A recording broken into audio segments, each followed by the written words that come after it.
Pasensya na, sobrang pagod na kasi ko talaga. Sobrang pagod na talaga ako mag-work. Sobrang pagod na din ako sa ginagawa ko. Alam ko, yung iba sa inyo, akala na madali lang yung trabaho, pero grabe.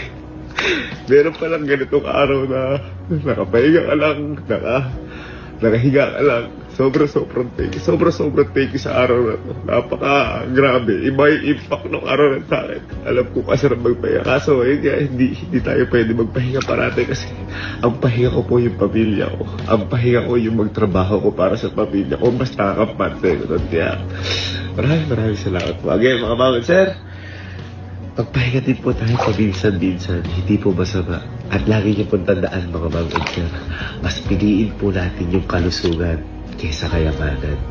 So, paano nga, mga mga sir? Paalam lang muna ako, kita-kits na lang tayo sa taas.